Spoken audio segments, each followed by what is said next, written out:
guests from TV, film, the Broadway stage, and your favorite musical artists of today. Talking shop is a given, but deep conversation is Tony's specialty. On Air with Tony Sweet starts now, exclusively on UBN Radio. Oh, hello. It's Friday, and we are ready to get started. Aliens, extraterrestrials, and UFOs, are they real? I don't know. We're going to find out today. And, I've been a big fan of the research of UFOs and ufology, and I'm very excited for this show because we have on the phone, and I'm going to see if it's our first guest. He is one of the leading part of the leading organizations that's very groundbreaking when it comes to ufology, and we're going to find out what ufology is all about. But we are so honored. A new word in our vocabulary, right? Ufology, ufologist, for a fresh century. But we are so honored to have the executive director of one of the leading UFO investigating organizations in the work. It's called MUFON. Now, most people are like, what the hell is MUFON? So what it stands for, Walt? MUFON. And what's it stand for? I don't know. I forget what the M is. It's Mutual UFO Network. I knew that. Yes, and I we thought have. it was George Soros's organization, MUFON.org, but that's a different thing. That's a whole different that's thing. MoveOn.org. Move on. Thank you. Move on. That's a little different. All right. Well, let's go ahead and welcome our guest. We have Jan Harzan down the phone. Hey, thank you, Tony. I appreciate it. How you doing, sir? Yay. Very, very good. We are so. When I say we're honored, we're very, very honored to have you on the show. We are not only honored, but we're thrilled. And Deeply Yes. honored and truly. thrilled. That's my absolute pleasure to be here. Well, Thank you. let's go ahead and just get started. First of all, congratulations on the first season of Hangar One, Hangar One. the Excellent. UFO Excellent show. files on H2. And It's a fabulous yes, show. Fabulous yes, show. I've seen it, truly. And first You're of all, not just saying that. right? I'm not just saying that. I've Seen it, and we seen enjoy it it. every indeed. episode. Yeah. Well, thank you. But so tell us, first of all, tell us what MUFON is all about, and what is this organization? Sure, absolutely. I'd be happy to do that. Back in 1969, a group of gentlemen got together and created an organization called the Midwest UFO Network. It was MUFON at that time. Walt Andrus was one of the original founders. He was our executive director for over 30 years. Wow. Another gentleman by the name of John Schuessler, who's a retired executive from the Boeing company, and a couple other gentlemen got together, and they said, this is an important subject. We really should have some scientific study into it. And they created an organization to do just that. So that's its genesis, is going back to 1969. Well, and so what we were talking about earlier, just a couple minutes ago about ufology, and I've not heard this before. Now, when did this term come about, or has it always been there, just not out to the masses?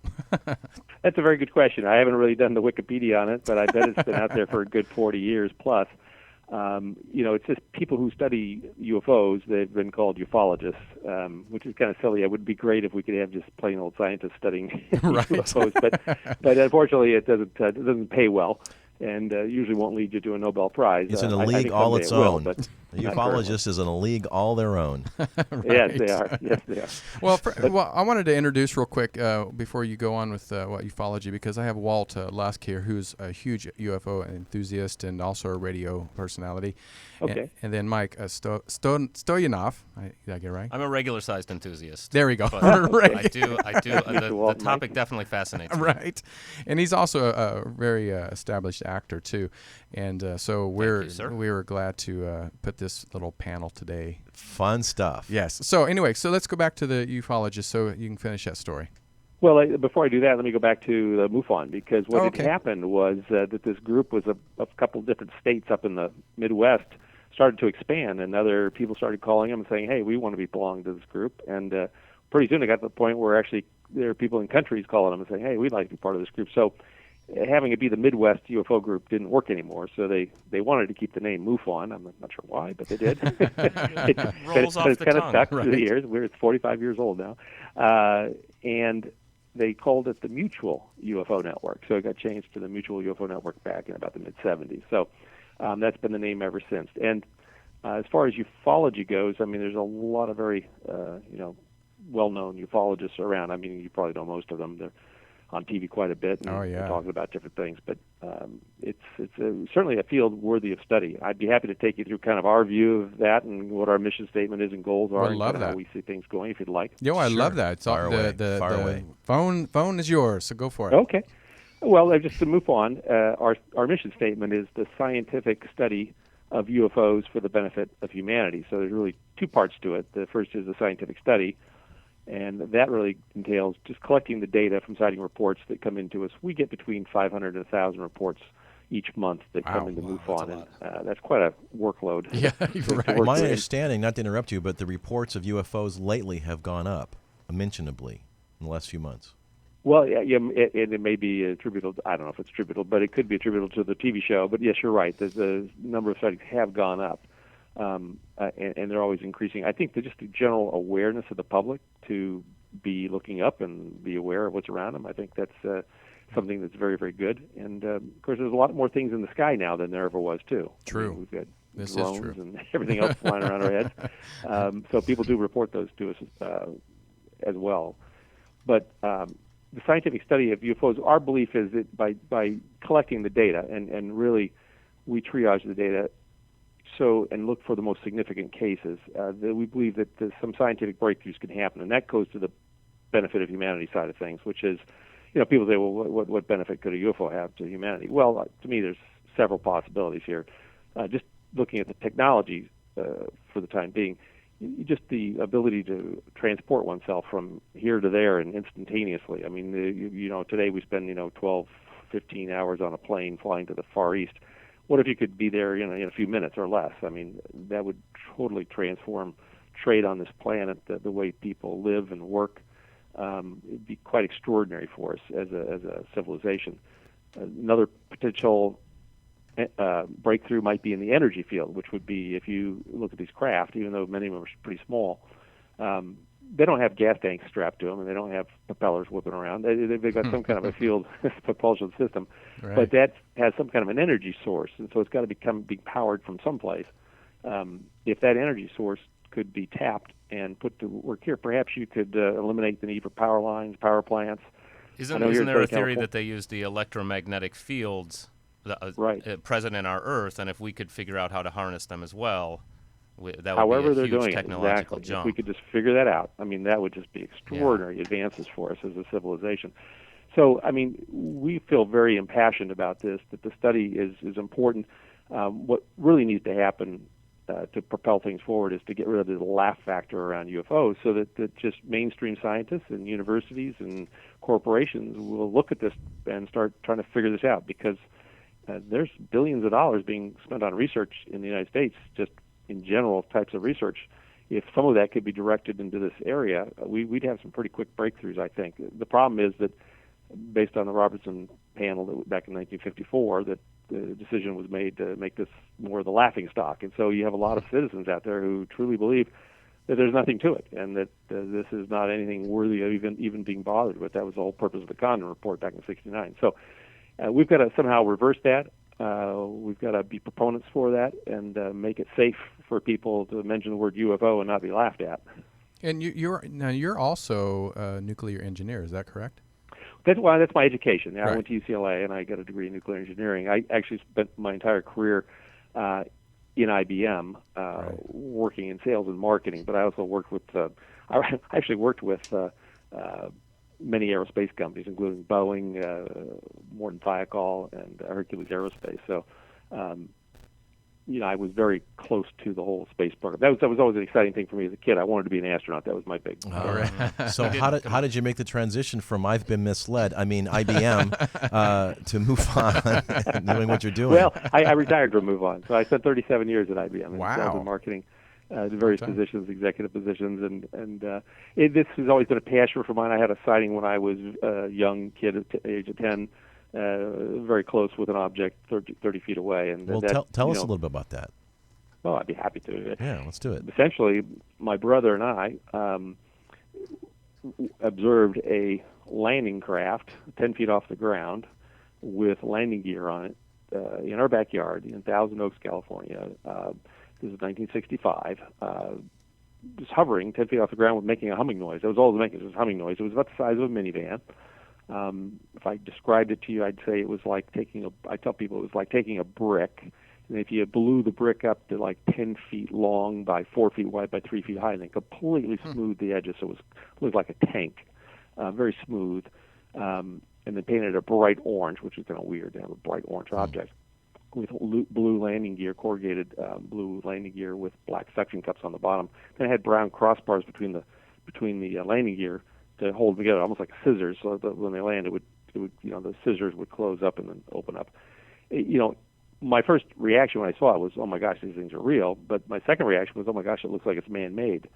But in looking at it closer, the object was completely seamless. I mean, it was like blown glass. I mean, it wasn't see-through or anything like that, but it was just perfectly smooth. There was no rivets, nothing in the actual craft itself. In fact, the thought I had went through my head was, first off, it was so small. I said, these people must be very small to get in this thing. It's only like 3 feet tall. But then I also thought, there's no doors or windows. So how do they even get in and out of it, or see where they're going? So it was a very strange object, but it was so close. I mean, you could literally, I could have thrown a stone and hit it. So having seen that, I know that in fact these craft do exist. Now, where they are, where they're from, and who they belong to, I can't tell you that firsthand. But I got plenty of stories other people have told me. From your original experience with that, have you seen any crafts similar to that since? No, I have not. So that was your only experience and exposure to that particular type of craft? To that particular type of craft. Now, I was flying back from New York on a flight about 15 years ago, and I just happened to look out the window and look down. We were out over the New Mexico, Arizona desert. I don't know exactly where, but I could tell from the landscape that it was desert. Yeah. And there was clouds below us, broken clouds, and I saw a winged craft, which has been described by other folks that was flying. I would suspect that might be one of ours, but it was a V-shaped winged craft, kind of white in color with these circles on it, on top of it. It was very strange. And then it went underneath a cloud, and so I couldn't see it again. But that's the only other type of sighting I've ever had. Having an orange craft is really low profile. Right. Yeah, it's not going to show up. Very, very, very much. It sounds like it could have been like an unmanned probe or unaliened probe. Don't they say that there's a mothership? The theory is somewhere out in space, and these smaller craft we see are basically like reconnaissance. Yeah, it could have been, but I mean, I could take you through the entire story, because the entire story is that at 6:30 in the morning, my brother came into my bedroom and said, "There's somebody outside my bedroom trying to take the screen out of my window," which is kind of weird because I've never heard of anyone trying to take a screen out of a window. But that is creepy. I said to him, "Well, have you looked outside to see anything?" And he said, "No, I didn't look outside." He was kind of freaked out about the whole thing. And so I said, "Well, let's go down to your bedroom and look," because I was at one end of the house, he was at the other end of the house. So we went back to his bedroom at the end of the house and looked at the window. There's nothing there that I could tell or discern. There was no noise coming from it. So I said, "Well, let's go out in the backyard and see what it was." Now, this was, I think, in April, right before the time change, and where it's really, really light outside. At 6:30 in the morning, the sun was already up, so it was sunny outside. So we went down the hallway, and as we were walking down the hallway, I was talking to him about what he'd seen, and I'm looking back towards him, and he's looking forward, and he says, "Look," and I turned around real quick to see. I didn't see anything, and we had a wall of windows there because it was a living room. These were white drapes, and the sun was coming in from behind the drapes. And I said, "What'd you see?" And he said, "There's somebody standing against the window, and when I told you to look, they floated backwards." And those were the words he used. They floated backwards. And I thought, that's really weird. And so I thought he was just RFing me. I just thought he was just pulling a joke on me. So I said, "Okay, well, let's go out in the backyard. We'll let the dog out. We'll go out in the backyard and we'll take a look." So we walked into the living family room, and then we walked past the kitchen. In the kitchen, we had a big clock on the wall, and it said 6:30. That's how I know the time it was. It was 6:30 on the clock. Into the garage, and then out the back of the garage door. It was one of those things where you walk into the garage one way, and then you can walk out the backyard through another door. And we went down to the end of the house, looked back towards his window, and there's nothing there. I think, okay, great, he's just pulling one on me. So I turned around, and literally we took 2 steps, and there in front of our faces was this craft, 30 feet away, just still in our backyard, but 30 feet away. And we just stood there stunned. And after all these thoughts that I'd already shared went through my mind, I said to him, "I'm going to go in the house and get a camera." So I ran to go back into the garage to go into the house, and we'd somehow locked ourselves out. I'm not even sure that's possible, but at that time I wasn't even thinking that. I was just pounding on the door trying to get in. Now, there had been nobody else up in the house. I 4 boys and family and a girl. So, and then my 2 parents. So there were 7 people in the house. But after seemed like a minute of knocking on the door, my older brother opened the door and said, "Hey, what's going on?" I said, "Nothing." I ran to the house, grabbed the camera, ran back out because I didn't want to sit in there and explain to him what was going on. I just wanted to get, right, the of get out there. course. Time is of the ran essence. out in the backyard. My brother was sitting on the swing set. He climbed up on the slide, was standing up looking up to the west, and the object was gone. I said, "What happened?" And he said, "Well, it just hung there for a minute, and then all of a sudden it started to slowly drift away, and then just shot out of sight." So I said, "Okay, well, I missed that opportunity." But it was very strange deal. Now, I do have a good friend, I won't mention his name on air, but whose father was a senior VP at research for Rockwell International, which at the time, and still does, has a science center out in Thousand Oaks.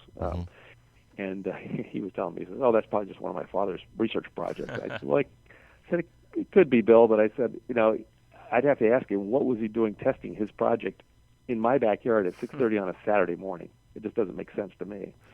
But but again, I can't say that it was extraterrestrial. I can just say that it was a craft. Wow. Well, I have some general questions before I want to get a little more specific. Sure. So most people, that in this, especially just stick with the U.S., that see a UFO. How many do you think are legit? Yeah, what percentage do you think is? I mean, we can drones and otherwise. How many do you feel from your research are actually legitimate sightings? Well, we get like I said, 500 to 1,000 a month, and we go after we do our investigation and everything else. It usually takes about 90 days to 60 to 90 days to get everything done. So we look 120 days backwards, and we try to look at those cases. There's probably 80% of them that could easily be identified as something. We get, I know people like to make fun of it, but we do get plenty of people telling us that Venus is out there and it's a mothership. We get people pointing out balloons to us with drones to us. People have these remote control UFOs now. They go out and fly them around. I think that's really cool. And they've got little rings of lights around them, and they really look pretty amazing. I saw one day, and I literally dropped my jaw dropped because it looked like a mothership floating around in the sky, and it was shooting right and left and everything. And they do look very real. But when you really crawl through it, I would say the really what I would call, I don't want to say good cases. Every case is a good case, of course, but the juicy ones. The compelling ones, yeah. Compelling. I would say it's around 5%, 2 to 5% in that range. Okay. And do you say compelling? Do you distinguish between what is likely to be some sort of advanced military craft that we have created versus, wow, we don't even know? We know that that's not a balloon. That's not likely to have been some advanced craft that we've created. Is there, like, of that 2 to 5%, what do you guys estimate is likely to be something that our government, our military has created that we just simply don't know about versus that may be from another world? Well, I would say, it could be as high as 50%, and here's why. Just take triangles, for instance. We get lots of triangle sightings, and some of these are 1,000-foot craft. Is that ours or is that theirs? That's the big raging debate, one of the big raging debates right now. That would be quite a secret if we were able to create flying craft that big. That's We've never seen anything even before you remotely park like that that. thing, right? right. Not in your garage. Well, they worked in Star Wars. Well, but now I would tell you that we have sighting cases going back to the 30s of these same 1,000-foot triangular craft. So now you could say today, in 2014, well, sure, we could build. People might say, well, sure, we could build that. That's within our technology realm, knowing what's going on, not knowing, but suspicioning what's going on at Area 51 and places like that. But I don't think you could make that same statement back in 1930. I just don't think that technology was anywhere on this earth at that time.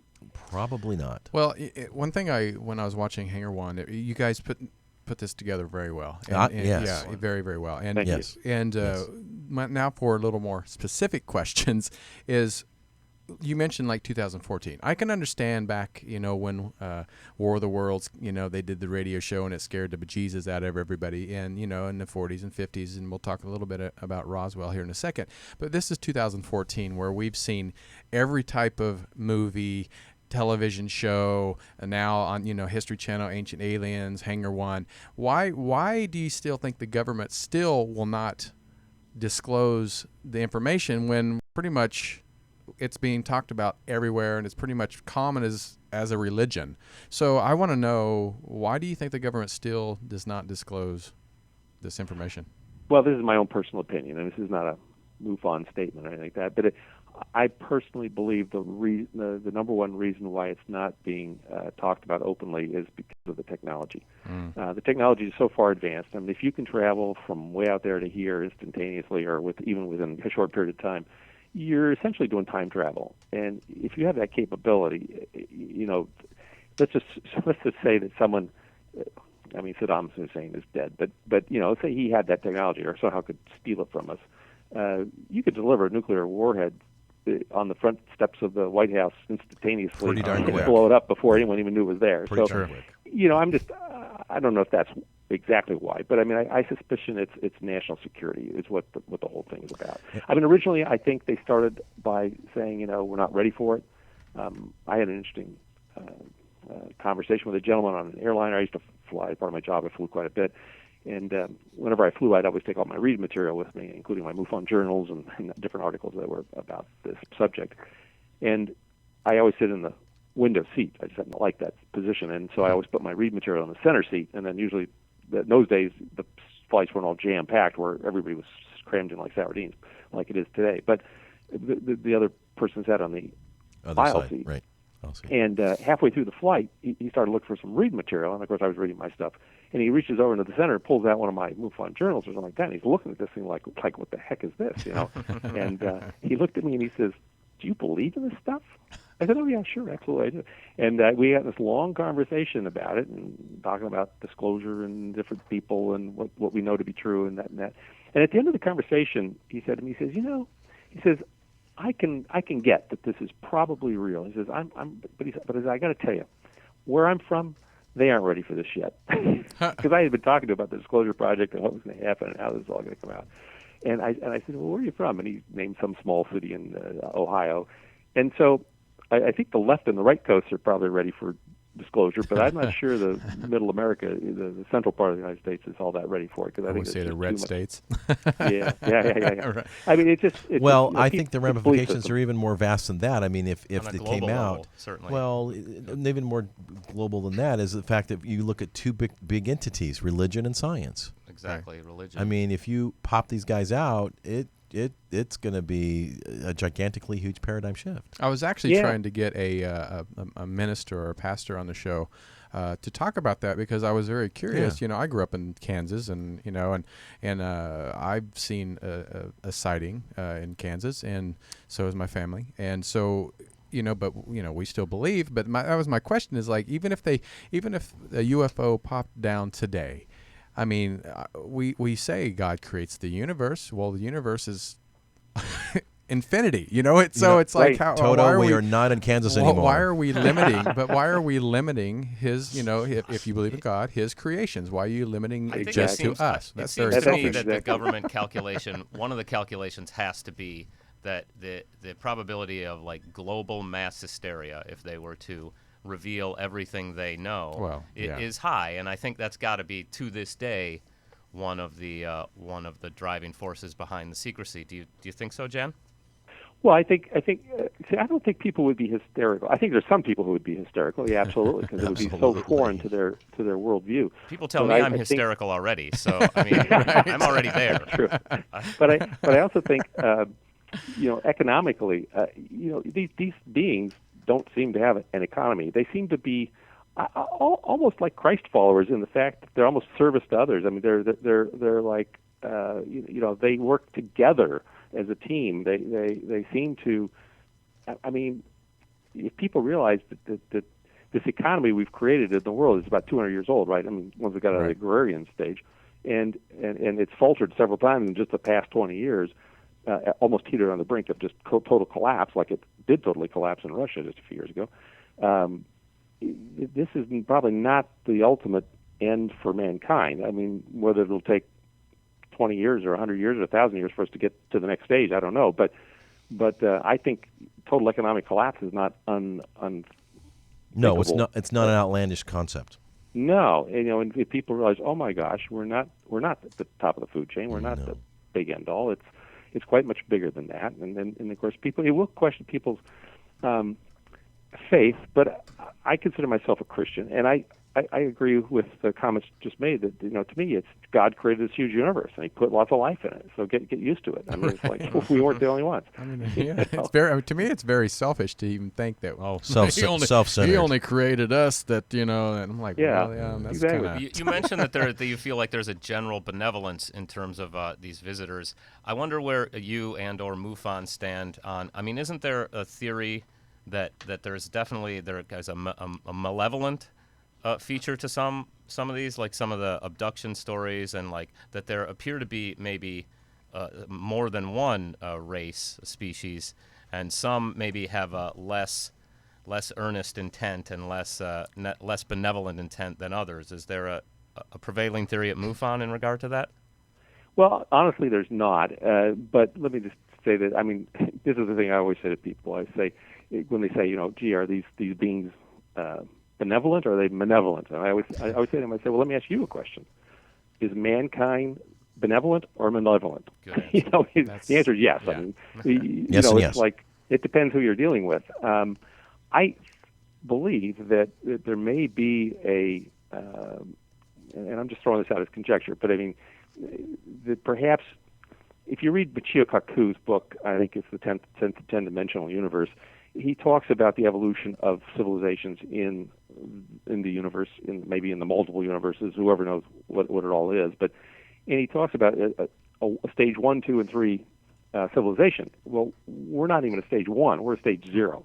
And so stage 0 is from like caveman to the nuclear age. And then if you don't blow yourself up, you get to move on to stage 1. So I think that probably most of the people who are fighting with each other and killing each other, and as much as what we do on this planet, probably end up doing away with themselves, because if they can't get past that, if they can't advance as a civilization, then they're never going to get to that stage 1. And stage 1, I believe, for him was, if I remember his book correctly, was being able to manipulate your environment. In other words, to regulate your weather, to change things around you.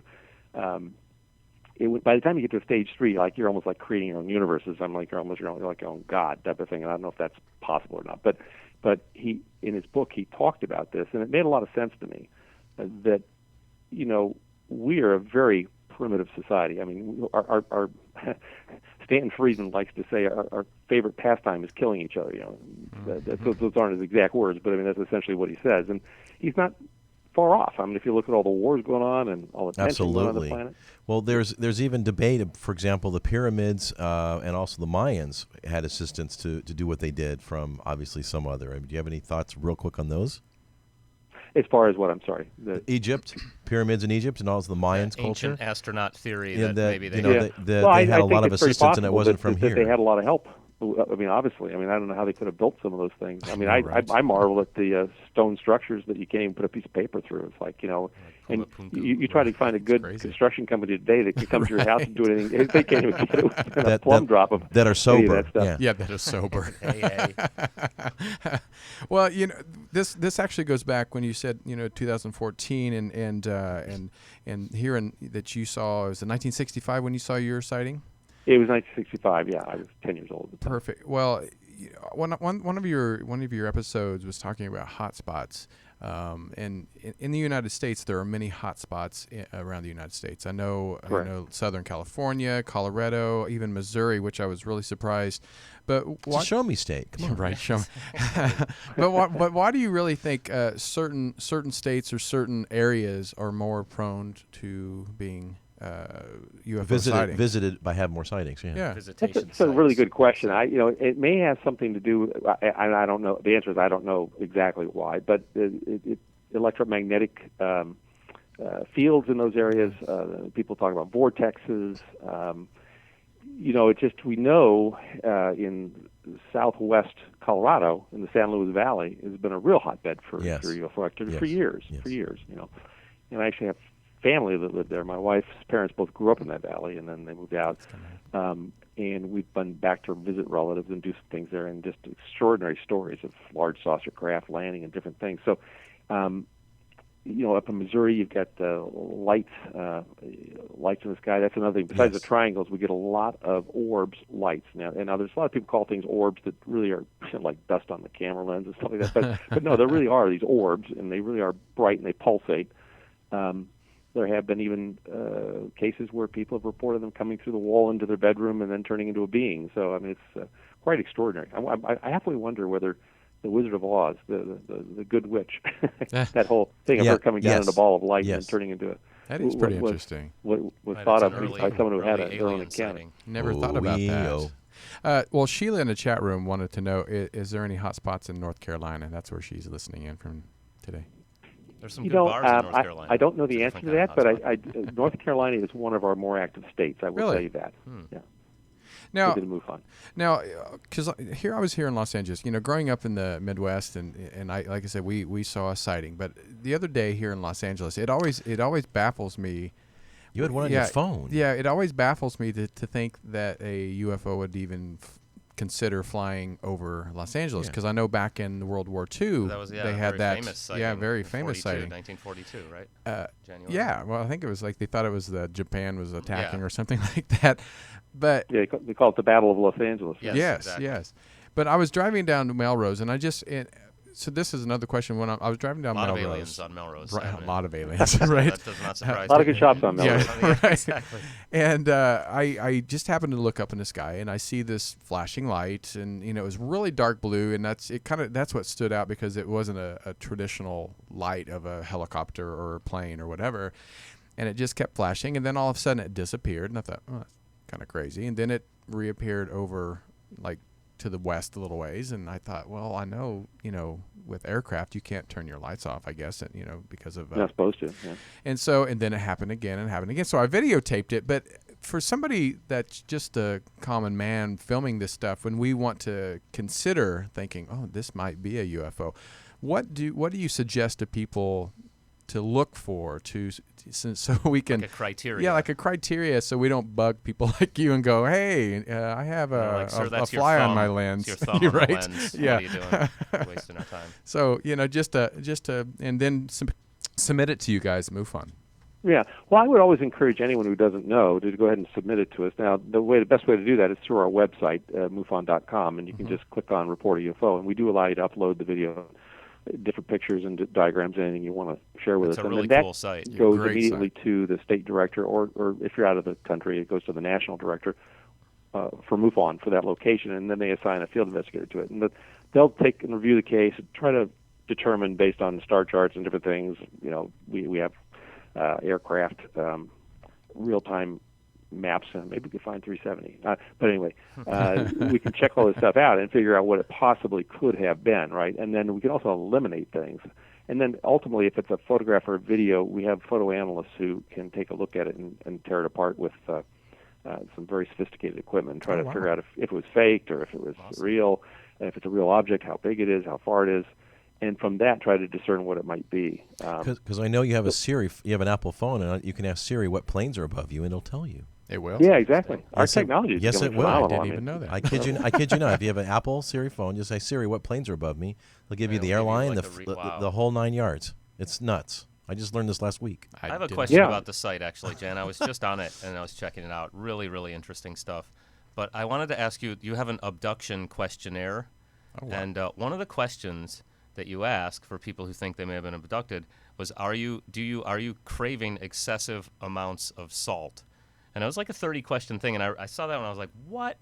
Do you have any insight for me into like what you think that might be about? I don't, and here's that forum was put together by Kathleen Marden. Kathleen is our director of abduction research, and she and another lady wrote an entire book on this thing. Now, let me tell you a little bit about Kathleen. Kathleen is the niece of Betty from Betty and Barney Hill. So she has a whole family history of abduction. Yeah, she's been on Coast to Coast a few times. Wow, that's amazing. Yeah, and what they've determined is there's certain things that abductees have in common. And to be honest with you, I'm sure there's some questions in there that are just the whole questionnaire was to see if really people will answer them, right?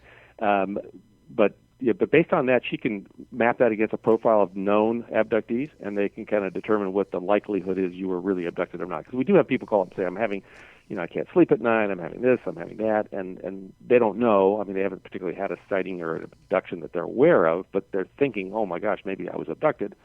And we can then do that, and then also we provide a referral service for them, because some people, frankly, they become weirded out by the whole thing, and it becomes a post-traumatic stress problem, and they need help. So we help refer them to clinicians and psychologists that actually are friendly to people with this. They don't think they're going to prescribe you drugs because they think they're totally crazy. I don't know, Mike. That was a pretty salty question. That was a very salty question. Wordplay.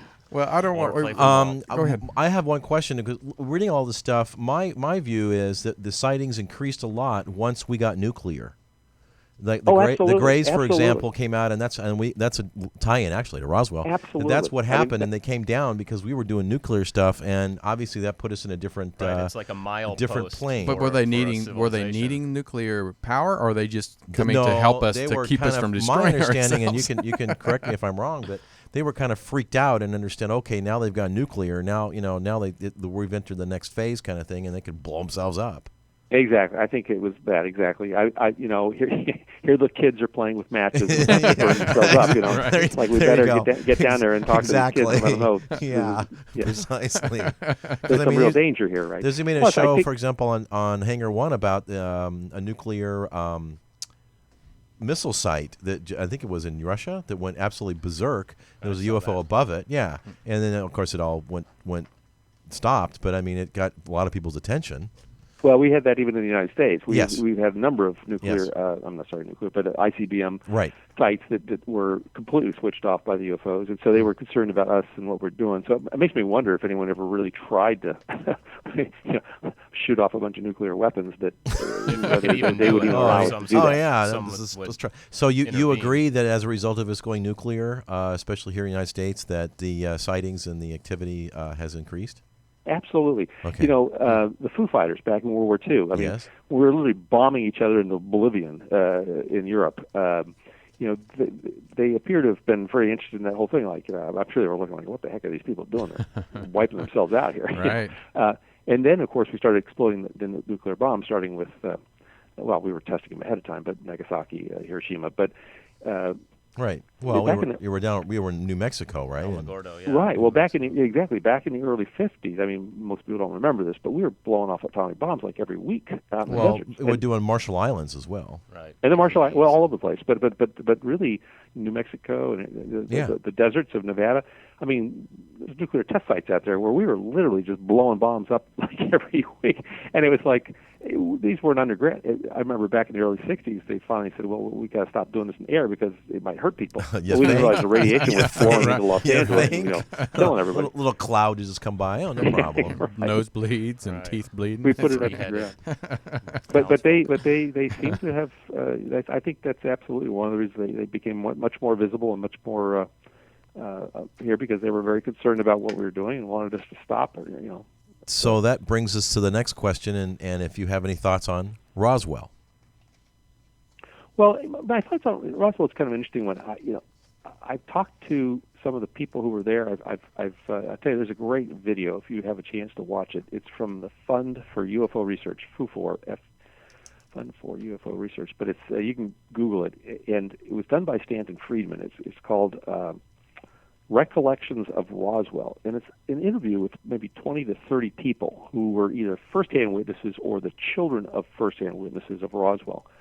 And boy, I'll tell you, if you don't walk away from listening to that videotape believing that there was something that really did happen, I mean, you'd be crazy, because these people are talking about having handled the wreckage, they're talking about seeing the bodies, they're talking about being part of this whole thing. And, it just blows me away that there are people out there who just think this was a bunch of cookie. And it's been long enough. The wreckage seems like it was definitely switched at some point to a weather balloon, and that the military did a 180 out of nowhere. Yes. So there's a lot of suspicious activity, without a doubt. I don't profess to know what happened. I think it's hilarious. Some sort of cover up that the government thinks we're that stupid.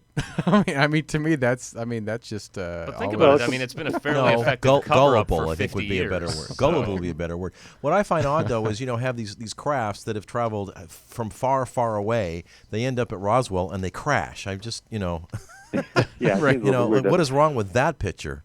Well, back in those days, we were just testing the first vestiges of radar. Okay. And there is some thought that the radar interactor interfered with the flight guidance system for these particular UFOs and caused them to crash. Yeah. I don't know. I mean, no one really knows what caused them to crash. But I look at jetliners today. I mean, jetliners are probably the most sophisticated product made by man. They're built to Six Sigma quality, which is like 10 to the 6th or 7th power. I mean, it's like the redundancy, the backup, that the air is so small that it's like 1 in 100 million chance of failure kind of thing, and yet we still have jetliners crash. So yes, right. Now you can say, well, yeah, but we're human. It's pilot error mostly. Right. I don't know, just because you're 1,000 more years advanced that you figured out how to keep mechanical devices from going haywire. I just don't know. I mean, but it does seem strange. But Roswell is not the only crash that has occurred. I mean, that's what I was going to ask you not. about that. I was going to ask you what other crashes that maybe we have never been told about. Well, there's an entire book written on the subject by Ryan Wood, and Dr. Bob Wood from McDonnell Douglas is retired now, of course, is on our board, and his son Ryan and he have both teamed up. They've got a website called Majestic Documents, and that, of course, has a lot of the government documents that were released back in the 50s and early 60s on this whole subject.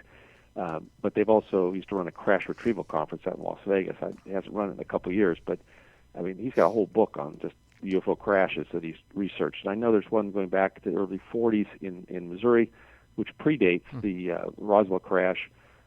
So Roswell's well, there was one you had on Hangar One about one that 1800s? was in the 1920s, I think, I thought where there was an alien 1800s. buried, and some people inquired about it, and all of a Oh, sudden, yes, it was 1897. 1897. Texas. Yes, and the alien was buried, and had been there forever, never, and some people started to inquire about it, and the next day the gravesite was kind of empty. Right. Yeah. Well, isn't it interesting that back in 1897 people didn't panic about it? They just No. said, okay, this poor guy died, we better bury him. Yeah, that's exactly right. He looks Old kind of West. strange, but I sometimes wonder if you were talking about Melrose, if a UFO today crashed, let's say on Sunset Boulevard and Hollywood Boulevard, if people, would get there on site and think to themselves, "Oh, come on, this is just Spielberg doing some kind of a setup for his latest movie." Exactly. Right? Exactly. They even said, like, if Jesus ever came back down, they would never believe it was him. Yeah, they never believe it. They're like, Yeah, whatever. Many people didn't believe it back then. So I mean, Right. you're exactly right. I mean, when you're confronted with stuff like this, that's so far out of bounds. Here's what it is. It's our worldviews, and we're all nothing but basically a collection of all of our beliefs that are what we've learned over time. Yes. And this creates our worldview, and it is almost impossible to change someone's worldview. Once it's set, it's pretty much set. Don't confuse me with the facts. Right. No, that's exactly right. I remember my mother, there was some things going on at one time, and I said to her, well, this is this. And she said, oh, no, it's not. It's something else. And I said, no, it's this. And so she said, no, it's something else. And I said, well, here's the document, a written document. So here's the words right here.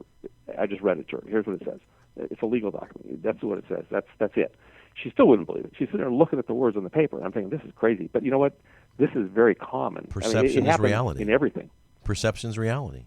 Yeah, exactly. People believe what they want to believe, and it's because it's their belief system, and and so trying to get people to change. I'll tell you what's really fascinating for me to sit in this chair and take the phone calls I do, is having some. I had a lady call me 2 weeks ago, and she was just going off about her this thing she'd said, and she was just going crazy, and she was like, "You seem very calm," and I said, "Well, you have to understand, we get 500 to 1,000 of these a month, so I appreciate your story, and I understand it's like."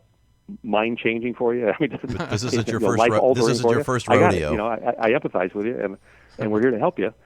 But the reason you're not getting a reaction out of me is because, well, not only have I seen it myself, You're a scientist. but I hear it all the time. So, but it's fascinating. It's like these people were probably the same people the week before were saying to themselves, "Oh, this is a bunch of nothing. This is just a bunch of made up stuff." And then all of a sudden they have it happen to themselves, and boy, they become believers. It's like amazing. how quickly they flip.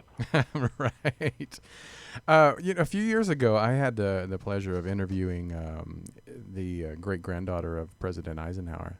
Yeah. And she she said, her grandfather or great-grandfather had met with aliens, and I found it very fascinating. I think it was 54, if I recall. Was it? Yeah, was it 54 or something like I that? think. That so many presidents have either encountered them, Jimmy Carter, I've seen them, but Ronald Reagan twice. But then when like Clinton and a few others that have requested documents from the CIA or whatever, they've been pretty much denied, and it does make you wonder, the power of the president. But why do you think some presidents have access to this information and others do not? Well, I was just thinking along those same lines. It really makes you wonder who's running the country. Exactly. I mean, if you can't tell the president what's going on, who's really running the place? That's really the question. It's just fascinating to me because we even have astronauts who Gordon Cooper specifically wrote a book, Leap of Faith. It was his autobiography on his life, and it was about growing up, and Amelia Earhart used to come over to his house and different people. I mean, his father had a airfield out in the backyard and stuff. He grew up always wanted to be a pilot, and then he joined the Air Force. And then when he was in the Air Force in Europe, he was flying over Europe, and they had these craft that were going up about 100,000 feet above, flying I think east to west every day at a certain time of the day. And they thought to themselves, this must be the Soviets. So they went up there in their jet fighters. I think he was flying an F-104 at the time. I could be wrong, but might have been an F-86. But he couldn't get up there. They could only get up to like 55,000 feet, and then of course the jets would just fall because they couldn't fly any further. There's not enough atmosphere. Thin, right? Yeah, but they couldn't reach these things, and so he wrote a letter to the United Nations and saying, you really need to do something about this. We've got these craft up there, and we know they're not the Russians, and we know they're not us. So there's somebody else flying around our skies, trying to compel them to do something about it. Create a research group that would look into this and make contact with whoever these people were. And then he also relates in the early 60s, I believe it was the early 60s, he was at Edwards Air Force Base in charge of flight operations for experimental. He was basically in charge of filming experimental aircraft, and so he had some guys working for him. Now he was in a I want to call it like a trailer, and they were out filming these craft that were landing. All of a sudden, a 30-foot disc comes flying overhead. 3 landing gear come out. It lands. They approach it, taking full film and photographs of it, and as they approach it, it all of a sudden lifts off the ground, the landing gear retract, it tilts up, and it just shoots off into space, just gone. And they come running into the trailer, and they say, Gordon, and here's a guy who's an American hero. I mean, one of the first 7 original astronauts, right? Right. And they say to him, Gordon, you won't believe what just happened. He explains it to him, and there's a number on the wall, right? So if anything unusual happens, call this number, right? And it wasn't, I can tell you, it wasn't Project Blue Book either. It was a private number. So he calls the number, and he gets a lieutenant on the phone, and he explains to him what happened, and the guy says, hold on a second, and puts the phone down. About a minute later, a guy comes up, and it's a major, and he goes through the whole thing again. Here's what happened. My guys were out there shooting, and this all happened, and the guy says, hold on a minute. He puts the phone down, and a few seconds later, a general picks up the phone. He's going up the food chain. He goes through the whole thing, and this is all documented in his book. You can get a copy of the book, Leap of Faith. You can go order it off of Amazon. It's chapter 4, I think. But he goes through the whole diatribe again. The general says to him, look, here's what I'm going to do. I'm going to send my private jet out there. I'd like you to develop the film, make no prints, put it in a security pouch, and they'll be picking it up in the next hour. So sure, he goes, he gets the film developed, and he does all this stuff. And before he puts it in the pouch, he's looking at these negatives. Now, back in those days, they shot 2.25 by 2.25 negatives, so they're pretty big. And he could clearly see the disc and the landing gear and the whole bit. I mean, he could see, it was a negative, but he could still see that there was a craft there. So he put it all in the thing, and he took it to the crowd, and they gave it to the pilots or whoever took it, and they took this thing away. And he went back in, and he thought to himself, wow, he says, there's going to be a big announcement tomorrow. I'm going to be reading about this in the paper. It's going to be pretty exciting. And a week went by, nothing. 2 weeks went by, nothing. He called the number again. He says to them, hey, about 2 weeks ago, I sent this thing to you guys, and you're going to look into it and everything else, but I never heard anything back on it. And they said, who are you? Oh. We don't have any. We don't have any record. What are you of talking it. about? You know, nothing. Zero. I'm thinking, holy toledo! This is the United States astronaut Wow. sharing this publicly. And do you think it got 1 ounce of major media attention? Not even one line. Not even a line. No, exactly. not even a line. He even wrote a book on it. His autobiography. Well, my His understanding is autobiography. when they were in an Apollo program, the line was, "There is a Santa Claus." If they saw that, then they knew they saw something out on the moon or in space that was a UFO. What are they, UFO-esque. moon pigeons? Isn't that from the show? Moon pigeons was a term they used. Yeah, I think that might Is that what it was? Yeah. Really? I've never heard of that before. Yeah. So going back to your original question, I apologize. I didn't mean to get off track here, but why are some presidents privy and some aren't? I think honestly, and I don't really know where the dividing line was. Some people say it was Nixon, some people JFK, but I think after a while you start thinking about it. We actually live in a republic. We think we live in a democracy. It's a republic. We're represented. Well, yeah. The question I've always asked is, are we being ruled or are we being governed? Right. That's a good question. Yeah. I don't know if we'll be able to figure that out on the show. But Right. but what I was going to Presidents. The presidents and the power.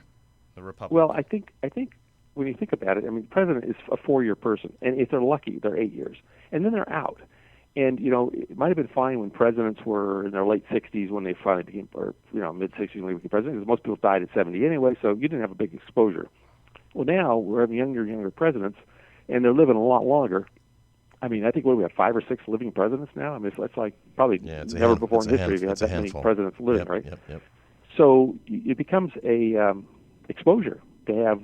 If you're going to brief all these people on everything that's going on, and they're going to be out of office for a long time now in private life, I think it becomes a security exposure. So you just don't do that. But I don't really know. I somewhere along the line the decision was made, and it might have been because either Jack Kennedy or Richard Nixon or somebody was going to go public with it at some point, and they probably said, this is not a good thing to keep briefing these people because loose lips sink ships. Right, That's the military term, right? Well, before we get you out of here, I know we've kept you probably longer than we should have, but we're so enjoying this conversation. Absolutely. But some people in the chat room definitely want to talk a little bit about Hangar One, and Sure. we want to find out that building. Where is that building? I think that's funny that people I saw that like in one of your we were talking about it yesterday. one of your chat rooms or something, and people are like, that's not a real building. I'm like, what does it matter? It doesn't matter. Well, no, actually, it is a real building. I had a guy walk up to me at a meeting just this past week, and he said to me, "We need to paint that building. It looks like hell." And I said, "Well, okay, we could do that." But, You're Some sure. people's priorities A are painting a little party. off, it seems like. Paint the building is not the issue. I'll give you I the don't secret think. of Hangar One. It's a real building. It's an actual hangar. It's located at Lunken Airport in Cincinnati, Ohio. Oh. And my predecessor, Dave McDonald, who took over MUFON from Clifford Clift, moved to headquarters from Colorado down to Cincinnati for 2 years, interim to my taking over just this past year. And his business happens to be on that airport. He runs an airline there and a number of other businesses. And when he brought all the records and everything down, he stored them in that hangar. And so when the film crew came out to film MUFON headquarters, which at the time was located in Cincinnati, Ohio, at Lunken Airport, and he showed them the files there, they thought, this would be a great name for a show. Hangar. So they came up with this name, and it's kind of cool. We still have files stored there. I mean, we've taken most of the more important files and put them in a more secure location. But actually, that location is very secure because it's right at the end of the runway, and it's actually closed to the public. I mean, you have to actually shut the airport down to go into the building, so it's very secure that way. But it also has a little bit of history to it, and that is that the hangar back in the 30s was used by Howard Hughes. Oh, wow. He used to park his plane there when he was That's going pretty cool. and seeing his girlfriend. Which one? So they would meet in the which hangar girlfriend? for a little price and afternoons together. So it's quite a historical place, actually. And well, like I said, when I found, I didn't watch it actually on H2. I watched it on not Netflix, but it was called Voodoo, and I just fell in love with it, and I started watching I think I've watched them twice already. But I really suggest the people out there that are enthusiasts or Hangar just One. Hangar Watch One. Hangar One. And but as you're watching some of these stories from the past, how radio hosts to writers to people that want to expose, the government comes and shuts them down, or they're kill them off or whatever. Has MUFON ever been threatened or approached by, especially now that you're on television, from the government going, hey, we don't want you to be, maybe you can't tell me or not, but, approaching you saying we don't want this information out? No, I have never been approached, and I'm not aware of any international director before me. In fact, I asked that question about 15 years ago to Walt Andrus when he was still running MUFON, if he'd ever been approached or threatened, and he said no. So at that time, the thought went through my head, well, then obviously we're not pushing the envelope hard enough. Right. We're not getting threatened. Right? So we need to push harder. But I do know of people who have been threatened, and in fact, I had a number of people call me to talk about some Men in Black issues that they had, not issues, but engagements that they had. So I know that it does happen. I do know that it generally has to be if you have a specific piece of information that they definitely don't want out. And so like this particular person had a document that they'd been given by a military person. They were asked to go put it someplace where it would be safe, in safekeeping, and they ended up getting trailed by some Men in Black, and they took it away from him. They actually had 3 different documents. He hid them in 3 different places, and one of the places was his home. When he went back to his home, but after these guys had taken the other 2 away from him because he was driving to go hide them, put one in the safety deposit box and one in another location. The one in his home was missing. Someone had broken in and taken it. So, yes, there seems to be a very tight control over the subject, and particularly if there's very specific information known that might. I'm sure it all has to do with national security, and there might be good reasons for doing it, but for those of us who just would like the truth to come out, it's very disconcerting. Well, let's just hope they don't have the memory wand like they did in the movie, because no one wants their memory erased. Never. Least of all me. Especially yours, because we'd love to have you back again and talk more. Because this subject, you can talk about over and over and on about so many of the specific areas of ufology, and we're so honored again, and it's been a pleasure to have you on the show. And please, if you have not checked out Hangar One, MUFON.com, go to MUFON.com, check it out. I know you can even. Can you join? Is it like a? Yes, absolutely, you can join. Yeah, you can email alerts from MUFON. And Hangar One is on. If you go on our website, up join MUFON, and what that does is it's $35, and you become a member. You get the MUFON Journal, which is a monthly publication. It helps go support the organization. We are a 501c3, so you probably can write it off your taxes because it's basically a donation to the organization. But yeah, that we completely thrive. We're independent. We depend on memberships and people's donations to run the organization. And we do have a physical office. We do have physical files, and we do have research, and we're doing our best to get the word out to people that these things are real and that they're worthy of scientific study and that there's real breakthroughs for mankind if we do it right. Well, we'd love to help you in any way. You're welcome to come back anytime. And do you ever have any tours of your facility or documents that people can check out, or do they just? Well, are you talking about the headquarters staff here, yes. Or are you talking about Hangar One? Either or. I think they have more fun coming to the MUFON headquarters. No, absolutely. If they'd like to come to MUFON headquarters, just drop me a line. You can reach me through the website, contact us, and I'd be happy to set up a tour and host you for a few minutes. I can't host thousands of people, but if someone really has an interest, I think Mike, Walt, and I should. You're down in Newport. We are. We're right across from the John Wayne Airport. Nice. I know exactly we'll make where a you day are. of it. I think that would be fun. And we'll have to bring Eddie Connor. He's my normal co-host. He's also a very, very big fan, and he's a psychic, a very talented psychic. And he actually had an encounter when he was a child of actual alien itself. Wow. And he's everything. from North Carolina. That explains everything. That's where it explains Eddie, yeah. at least. It is a hot spot. That does explain Eddie. Thank you very much. But thank you, Jan. Thank you, Tony. Harzan, appreciate it, and thank you for calling in. We hope you come back. We will. All right, take care. Bye-bye. Have a great weekend. All right, well, we're going to take a quick break. Wow. I can't believe it was a fast hour. Very fast. I think that's one of the fastest. Fast one, but a good one. Right. We're going to just take, probably a 30-second break. So don't go anywhere. We're going to be right back on our Tony Sweet on UBN Radio.